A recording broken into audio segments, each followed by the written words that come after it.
I think I first met yourself, Tom, at the Real Reflections project in Marsh Road, and that was I think it was about 4 or 5 years ago, and it was basically getting information about people that had come to Real as tourists or worked in Real during I think it was the 40s to the 60s, and we interviewed people there, and then of course I went out with you and a few of the crew around the fairground. We put some scenes together there to recreate the 60s look of the time, and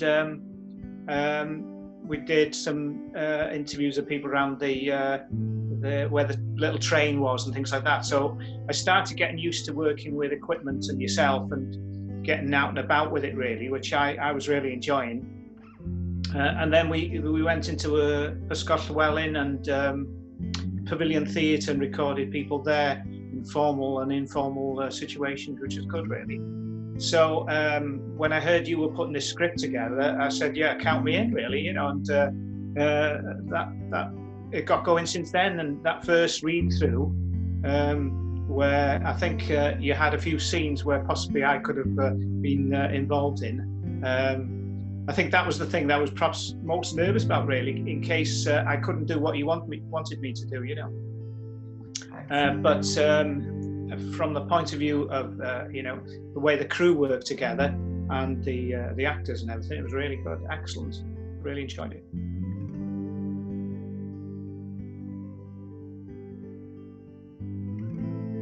Well, I think for me, I remember with the read through, it gave a flavour of how things were going to come together, and it was nice to meet Chloe early on. Although I had done some stuff with her in Denby, I think, on the shark bites, so we were fairly relaxed together anyway.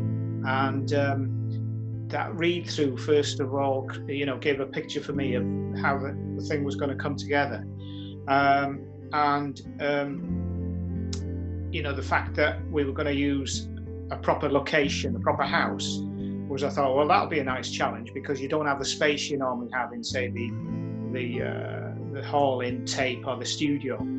So I thought, well, this will be a good challenge, especially if you're using lights as well as the usual camera paraphernalia, And I've been used to using cameras quite a bit, and having been involved with photography for years, for me, it was a great progression onto working in a team rather than, because photographers are always on their own usually.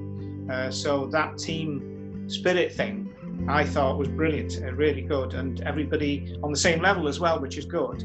There was no sort of hierarchy involved with it, and everybody made mistakes and pulled each other up, and it was all good fun, really. And that's what was the most enjoyable part for me, really.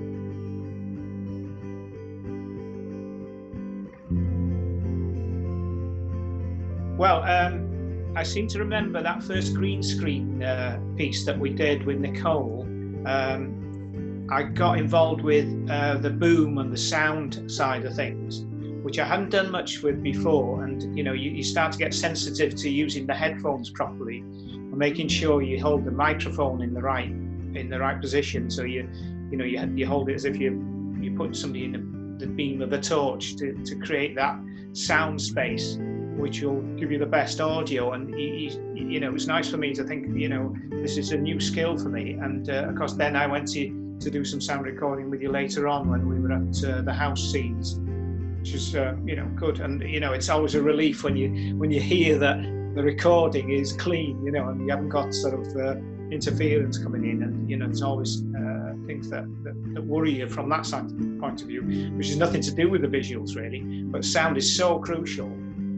And people are actually more fussy about good audio rather than, you can have a bit of a shaky camera, but if you've got crackling audio, it's a nightmare, really.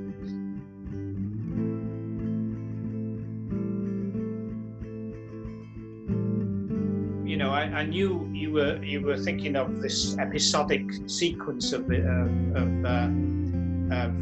films, putting together the part 1, part 2, part 3, and so on. And as soon as you came back to me with, you've got the script written, and I thought, right, I want to see this script. Let's go for it, and all hands on deck, sort of thing, So it was great to meet everybody again and to work with new and familiar people, which that's what it's all about, really. Is actually getting community spirit on these projects, which is good.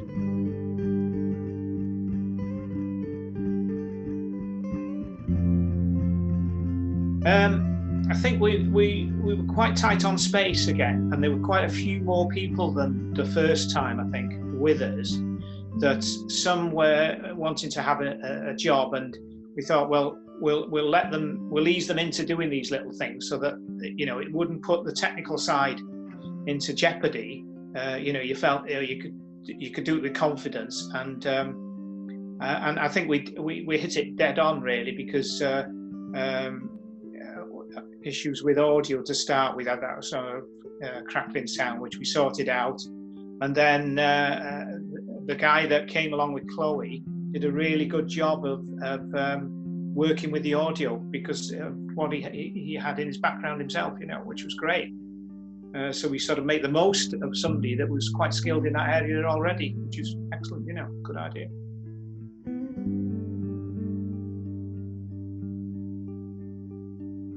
Well, of course, the big premiere was really great, and to meet Malia, who we'd spoken to on Skype, a few months beforehand, and she'd really described her condition so well. You could picture the fact that all these issues that she'd had with ME.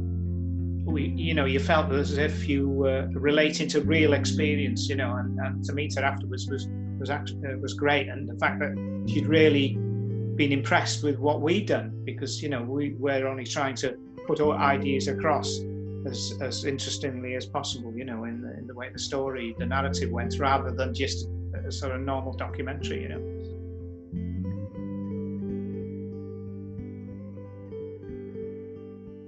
Well, it's Emmy Day in May next month, and hopefully, we can push things out to a much wider audience, link it in with the charity that's pushing this out to the world, really.